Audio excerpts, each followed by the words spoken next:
ከፋና ቴሌቪዥን ፋና ዜናችን ቀጥሏል። በስልታዊ ቡድን ተዋቅሮ ሲመክር የቆየ ምክክር ሂደት ተጠናቆ ውሳኔ ወደሚሰጥበት ትልቁ መድረክ ተሸጋገረ። በ250 ስልታዊ ቡድን የተነሱት የስምንቱ አጀንዳዎች እንደ አንድ መስመር ወደሚያመጡ ዋና ጉዳዮች በማለፍ ነው ወደሚጠበቀው የውሳኔ መድረክ የተሸጋገረው። በ500 ተመካካሪዎች ተዋቅሮ ውሳኔ የሚሰጥበት መድረክም እንደ ሀገር የሚጠበቅና ተስፋ የተጣለበት ነው። በዚህ ጉዳይ ላይ ተጨማሪ መረጃ ልታደርሰን ከዋና ጉባኤው ከሚካሄድበት ስፍራ ባልደረባችን አመለወርቅ መኳንንትን አግኝተናታል። አመለወርቅ፣ ዛሬ በምክክር ሂደት ላይ ያሉ አዳዲስ ጉዳዮች ምንድናቸው? ለተመልካቾች ብታደርሽልን።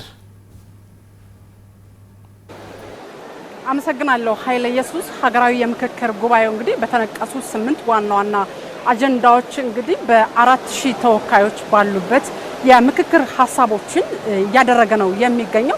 በዚህ የምክክር ሂደት በ8ቱ አጀንዳዎች ማለት ነው የተለያዩ ሀሳቦች እየተንሸራሸሩ በተነሱት ዋና ዋና ጉዳዮች ላይ ምክክሮች እየተካሄዱ ሰንብቷል። በዚህ የምክክር ሂደት ደግሞ በተለያዩ ቡድኖች እየተዋቀረ ነው ዛሬ ላይ የደረሰው።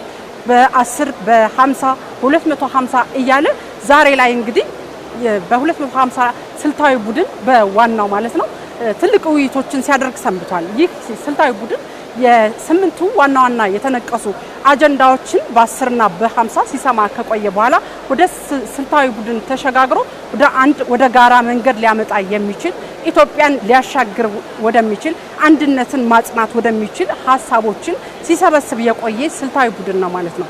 ይህ ስልታዊ ቡድን የመረጣቸውን የጋራ የሚሆኑ ሀሳቦችን ነው እንግዲህ ወደሚጠበቀው ዋናው ወደ ሆነው 500 ሆነው 4000ዎቹ ተከፍለው ወደሚመክሩበትና ወደሚጠበቀው ውሳኔ ወደሚሰጥባቸው የአጀንዳ ጉዳዮች የተሸጋገረው ማለት ነው።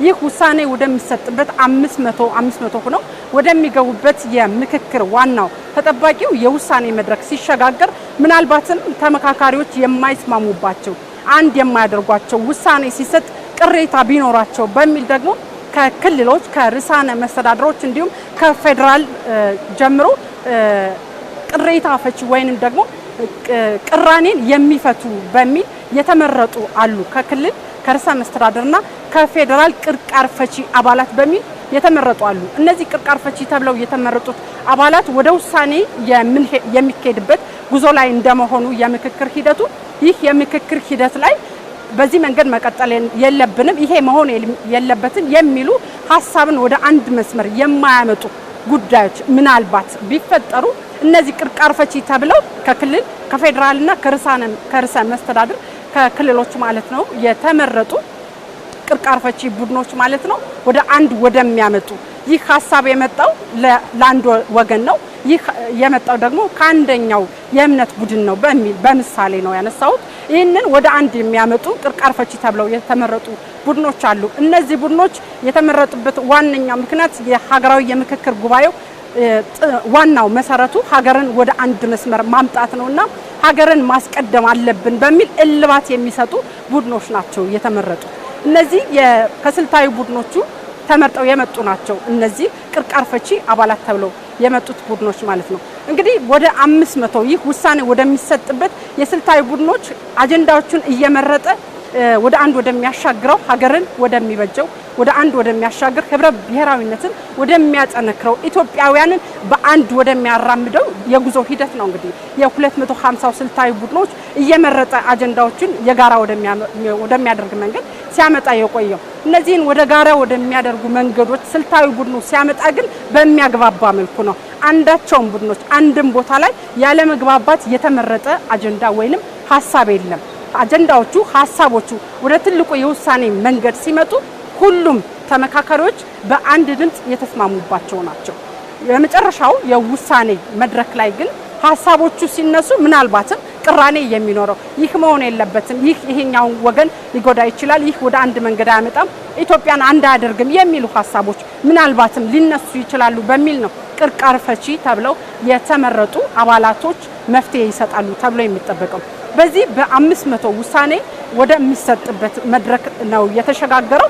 በዚህ መድረክ እንግዲህ ኢትዮጵያውያን በጉጉት የሚጠብቁት ነው። ይህ የምክክር ጉባኤው ሲጠናቀቅ ኢትዮጵያውያን ብዙ የሚጠብቋቸው ተስፋዎች አሉ።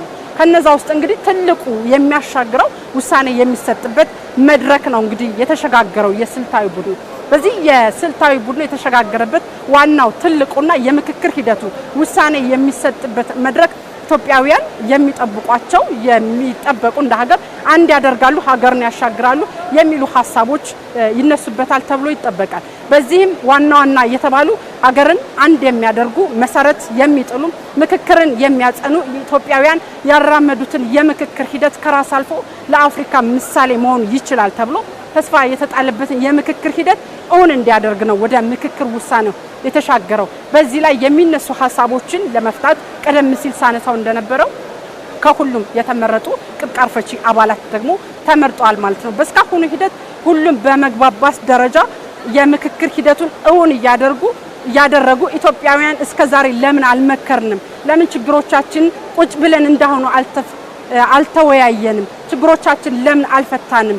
ዘግይተናል፣ ቢሆንም ግን አሁንም ጊዜ አለን፣ አልረፈደብንም፣ መፍታት እንችላለን ሲሉ ወደ ውሳኔው መድረክ ተሸጋግረዋል ማለት ነው። ይህ የውሳኔ መድረክ ላይ እንግዲህ የተመረጡ 8 ዋና አጀንዳዎች አሉ።